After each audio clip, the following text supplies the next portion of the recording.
नमस्कार, मनातल्या कथा चॅनलवर आपलं स्वागत आहे. तुम्ही जर चॅनलवर पहिल्यांदाच आला असाल तर चॅनलला जरूर सबस्क्राईब करा आणि बेल आयकॉन दाबा. त्यामुळे कथा अपलोड केल्यावर तुम्हाला नोटिफिकेशन येईल. पूर्वार्ध.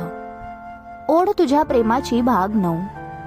गेल्या भागात आपण पाहिले की राधा घरी आल्यावर खुश होती, कारण तिने राजला खरं काय ते सांगितलं होतं. तिच्या भावाची आणि तिची थट्टा मस्करी चालली होती. ते पाहून आई भाऊक झाली आणि दोघांना नेहमी असेच राहा असे सांगितले. आता पाहू पुढे. भाऊ आई बाबांना आणि राधाला बाहेर जेवायला घेऊन जाणार होता. दोघेही तयारी करायला रूम मध्ये निघून गेले. इथे राधाची आई हळवी झाली. हे जेव्हा तिच्या वडिलांनी पाहिले तेव्हा त्यांनी विचारले. ती बोलू लागली, माझी खूप इच्छा आहे. ज्या सुखापासून मी वंचित राहिले त्या सुखापासून माझी राधा वंचित राहू नये.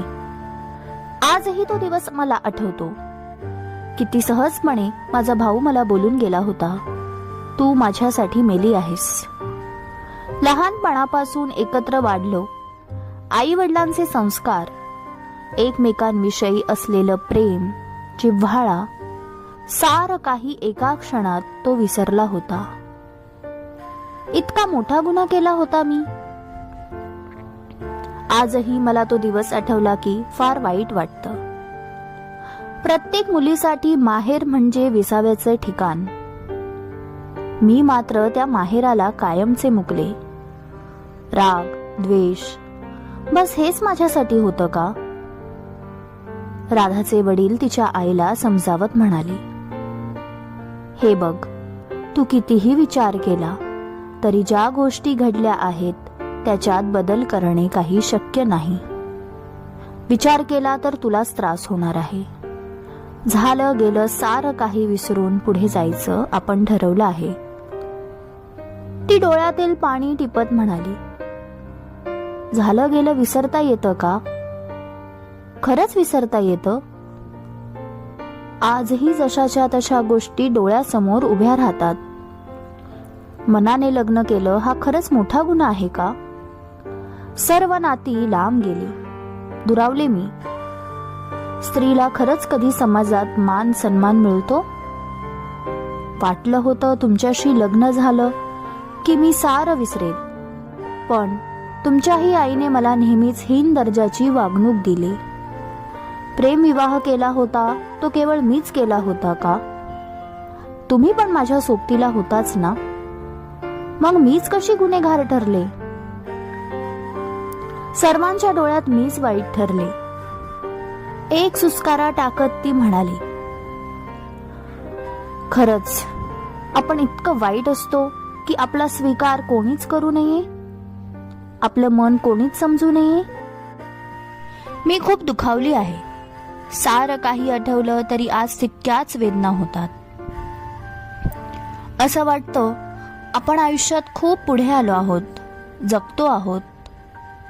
पण एक क्षण येतो आणि आरसा दाखवून जातो. त्या वेदना, दुःख, सारं काही जसंच्या तसं माझ्या डोळ्यासमोर उभं राहतं.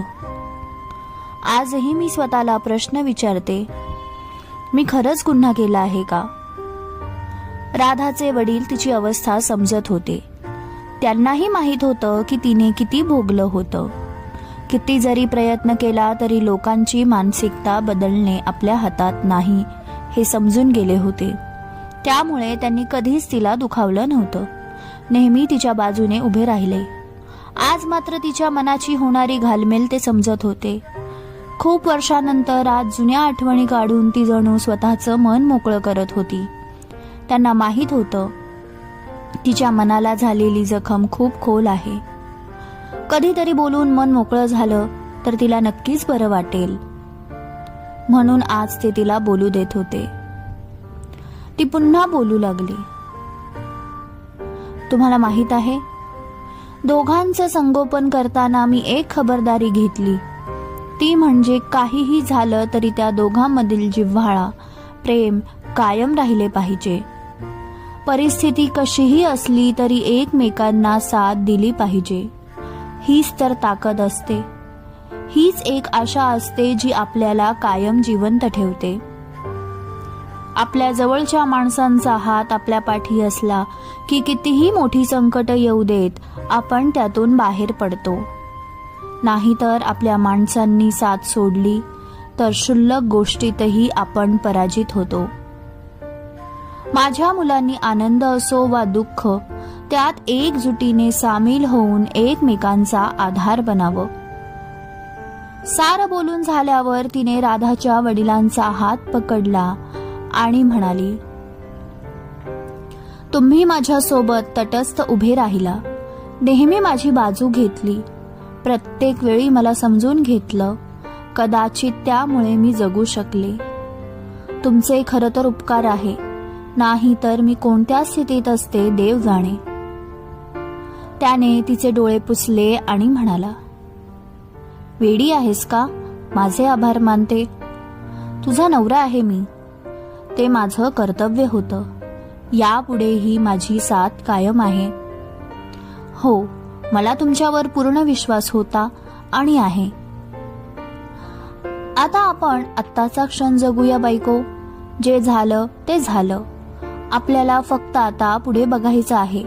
पुढे आपलं खूप सुंदर जग आहे. आता एका नवीन पर्वाला सुरुवात होणार आहे. रमेश, राधा दोघांचं लग्न, नातवंड हे सारं अनुभवायचं आहे.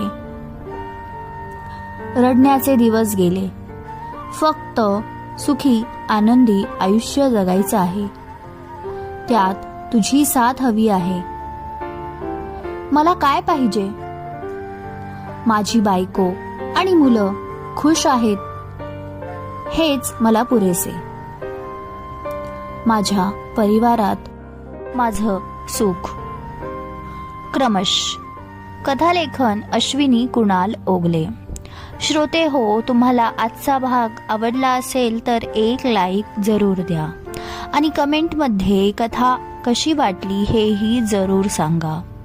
लवकरच भेटू पुढील भागात. धन्यवाद.